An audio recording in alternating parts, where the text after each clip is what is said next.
La deuxième chose que nous trouvons dans le livre de l'Apocalypse, c'est la révélation des mystères de la création. Jésus, lorsqu'il marchait sur la terre, a annoncé qu'il n'y a rien de secret qui ne sera découvert ou caché qui ne sera révélé. Il y a une multitude de secrets sur la vie, des secrets sur la mort, des secrets sur la destinée humaine, des secrets sur les mondes divins, des secrets sur les mondes ténébreux eux-mêmes, qui en ce moment sont révélés aux êtres humains parce que ça fait partie de ce que le Créateur de toute vie a décidé en ces temps pour des raisons qui sont expliquées également en ces temps d'Apocalypse. La troisième chose, la troisième nouveauté, c'est la révélation des mondes divins aux êtres humains. Et à vrai dire, cette révélation produit des effets qui sont déjà annoncés dans le livre de l'Apocalypse sur la relation des humains avec la mort. C'est pour cela qu'il est écrit dans ce livre que la mort n'est plus, la mort ne sera plus. C'est un autre mystère que nous aurons l'occasion d'expliquer ici de long en large. Et d'ailleurs, Jésus, toujours dans le Nouveau Testament, parlait de ces mondes divins pour préparer les hommes à comprendre que le chemin par lequel il conduit son peuple à une destination. Et parce qu'à cette époque, il parlait en clé, il parlait en parabole.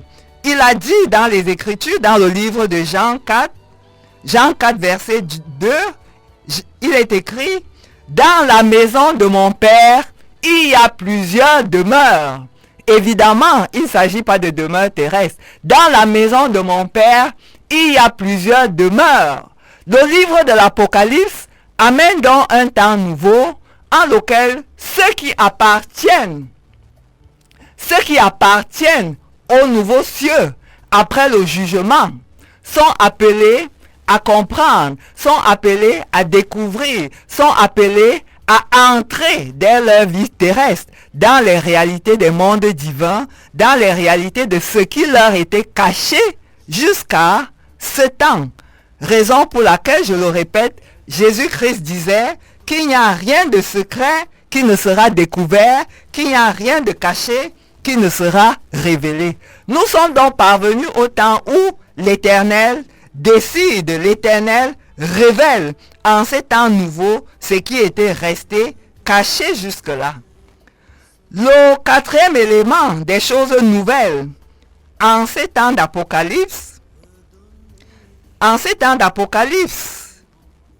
trait à la multiplication du nombre d'âmes capables d'atteindre la maturité terrestre, leur permettant d'accéder au premier stade de divinité sur la terre. Nous avons dit précédemment que le Seigneur Jésus appelait les êtres humains à se rendre compte qu'ils sont plus que des êtres de chair, qu'ils portent la possibilité de devenir des dieux s'ils acceptent de revêtir la présence de leur Père qui est dans les cieux. Donc, en ces temps, les êtres humains auront la possibilité encore plus facilement qu'auparavant d'atteindre ce stade. C'est pour cela que nous parlons de maturité terrestre permettant d'accéder au premier stade de la divinité sur la terre. Je le disais précédemment, ceci peut être vu, ceci peut être lu dans le Nouveau Testament, dans le livre de Jean 10, 30 et 34, 35, dans l'Ancien Testament, dans le Psaume 82, 6. Et à vrai dire, cela ne va pas tout seul. Cela se passe parce que en ce temps, ce qui a été prévu également, ceci sera rendu, ou ceci est rendu possible par le jugement. Le jugement, la décision de Dieu, de l'Éternel, en laquelle la condamnation des esprits maléfiques, qui, depuis la rébellion de Lucifer contre l'Éternel, enfermaient spirituellement ou ont enfermé spirituellement et mentalement les humains bien entendu avec la complicité d'autres humains. Donc, en ce qui concerne ce point, nous devons comprendre que la plupart des êtres humains n'ont même pas conscience, à cause de cet enfermement, qu'ils sont plus que des êtres de chair. Il y a aujourd'hui des personnes qui sont convaincues qu'ils portent la vie et qu'à part leur corps, il n'y a aucun contenu. Qu'ils ne sont pas différents des animaux et quelquefois, ou même souvent, ils s'identifient à des animaux. Alors que dès le commencement, l'être humain a été défini comme une personnalité supérieure, une personnalité élevée au-dessus du reste du règne de la création. Certes, par la chair, il est animal, mais l'Éternel, dans son processus et dans sa sagesse, a établi dès le commencement que l'être humain serait doté de capacités lui permettant de surmonter la chair afin de choisir de devenir soit un être divin, soit un être animal. Un être animal, évidemment, qui n'a aucune vocation à la vie éternelle, à l'immortalité et à tout le reste, qui sont les richesses que l'Éternel met à la disposition de ceux qui appartiennent à son règne éternel. Nous disions que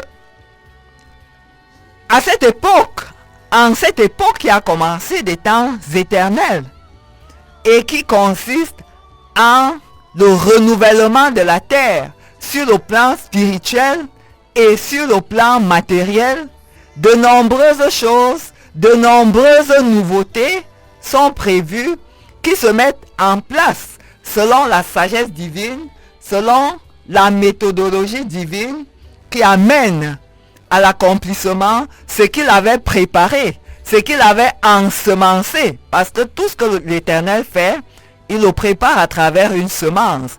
C'est d'ailleurs pour cela que Jésus enseignait toujours à travers l'agriculture, pour permettre aux gens de comprendre par la terre, par la nature, les réalités spirituelles.